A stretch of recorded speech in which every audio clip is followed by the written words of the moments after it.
दोस्तों, कैसे आप सब। तो फिर से हम आ चुके हैं आपके बीच में और शुरू करने जा रहे हैं क्लास 12th का मोस्ट इंपॉर्टेंट लेक्चर है समांतर प्लेट संधारित्र की धारिता। अब आज से आपकी डेली एक वीडियो डेली आने वाली है और आप लोग तैयारी पे जुट जाएं। तो हम ये आज क्या करने वाले हैं, समांतर प्लेट संधारित्र की धारिता के सूत्र का निगमन करने वाले हैं। अब क्वेश्चन आता है, सर समांतर प्लेट संधारित्र की धारिता होती क्या है, यानी समांतर प्लेट संधारित्र होता क्या हो। तो समांतर प्लेट संधारित्र क्या है बेटा, एक ऐसी युक्ति होती है जिसमें समान क्षेत्रफल के दो धातु की प्लेटें लगी होती हैं, एक दूसरे के समांतर रखी होती हैं और इनके आकार में परिवर्तन किए बिना इसमें पर्याप्त मात्रा में हम ऊर्जा का संचय कर सकते हैं। समझ में आ गया। अब देखो, हम पढ़ने जा रहे हैं समांतर प्लेट संधारित्र की धारिता के सूत्र का निगमन करने जा रहे हैं। तो सबसे पहले हमने क्या लिया, दो समान क्षेत्रफल की धातु की प्लेटें हैं, एक दूसरे से d दूरी पर स्थित हैं और इनको हमने क्या कर दिया, एक बैटरी से कनेक्ट कर दिया। किससे कनेक्ट दिया बेटा, एक बैटरी से कनेक्ट कर दिया। अब समझना, इस पर ये धातु है तो इसके पास इलेक्ट्रॉन होगा, तो जैसे ही प्लस आवेश आएगा बैटरी का प्लस सिरा, तो यहाँ पर प्लस सिरा क्या करेगा, इस इलेक्ट्रॉन को इधर खींचना शुरू कर देगा। तो मान लो अगर एक इलेक्ट्रॉन इधर से निकले ऐसे, तो ये इलेक्ट्रॉन जाके यहाँ आएंगे तो यहाँ हो जाएगा। फिर ऐसे दूसरा इलेक्ट्रॉन आया, फिर ये गया, फिर तीसरा इलेक्ट्रॉन आया, फिर ये गया, फिर चौथा इलेक्ट्रॉन आया, फिर ये गया, फिर पांचवा इलेक्ट्रॉन आया, फिर ये गया, और ऐसे करके इलेक्ट्रॉन आते जाते रहेंगे और एक समय ऐसा आएगा कि इस पर प्लस क्यू चार्ज उत्पन्न हो जाएगा और इस पर माइनस क्यू चार्ज उत्पन्न हो जाएगा। अब ये चार्ज बाउंड है, स्थिर है। याद रखना, धारिता के भीतर वैद्युत क्षेत्र प्रवाहित नहीं हो रहा है, वैद्युत धारा प्रवाहित नहीं हो रही, वैद्युत क्षेत्र है लेकिन धारा प्रवाहित नहीं हो रही, क्योंकि यहाँ पर गैप है, इलेक्ट्रॉन कूद के तो जा नहीं सकता ना। तो इसके भीतर एक वैद्युत क्षेत्र उत्पन्न हो जाएगा, एक समान वैद्युत क्षेत्र ई एक समान ऐसे उत्पन्न हो जाएगा, ऐसे वैद्युत क्षेत्र उत्पन्न हो जाएगा।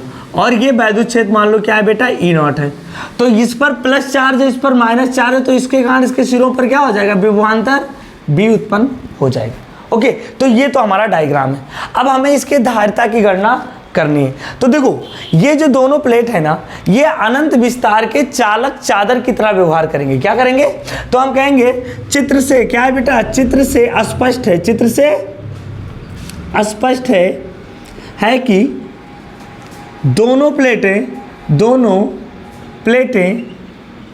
अनंत विस्तार के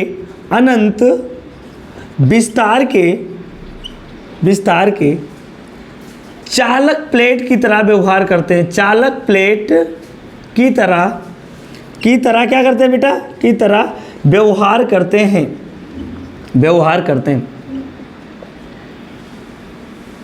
अतः क्या हो जाएगा, प्लेटों के बीच वैद्युत क्षेत्र की तीव्रता क्या हो जाएगी, प्लेटों के बीच वैद्युत क्षेत्र की तीव्रता, प्लेटों के बीच वैद्युत क्षेत्र की तीव्रता कितनी हो जाएगी, वैद्युत क्षेत्र की तीव्रता ई नॉट बराबर सिग्मा बटा एप्सिलॉन नॉट। याद करो, गॉस के प्रमेय में पढ़ाया गया था, तो यहाँ सिग्मा बराबर क्या हो जाएगा, क्यू बटा एप्सिलॉन नॉट हो जाएगा। ये हो जाएगी वैद्युत क्षेत्र की तीव्रता। अब अगर हमने आपको पढ़ाया था वैद्युत क्षेत्र और विभवांतर में संबंध बताया था, तो जब हमने वैद्युत क्षेत्र और विभवांतर में संबंध बताया था तो हमने एक फार्मूला लिखा था, यहीं पर लिख देता हूं कि ई नॉट बराबर होता है बी नॉट अपॉन डी। ये हमेशा ये क्या है, ये वैद्युत क्षेत्र और विभवांतर में क्या है बेटा, संबंध है।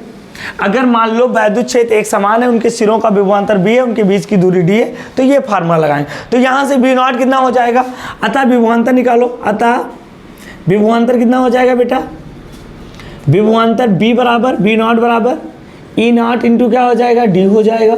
ई नॉट का मान कितना है, क्यू बटा A epsilon not into D हो जाएगा। ये किसका मान आ गया, ये आ गया बेटा बी नॉट का। ठीक है, तो बी नॉट हमारा आ गया।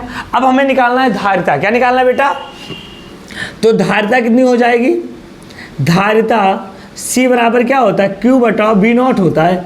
अब यहाँ बी नॉट का मान रखो, तो C बराबर Q बटा Q D upon A epsilon not.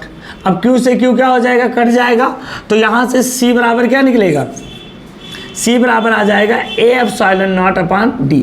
और यही जो फार्मूला है ये समांतर प्लेट संधारित्र की धारिता का फार्मूला है।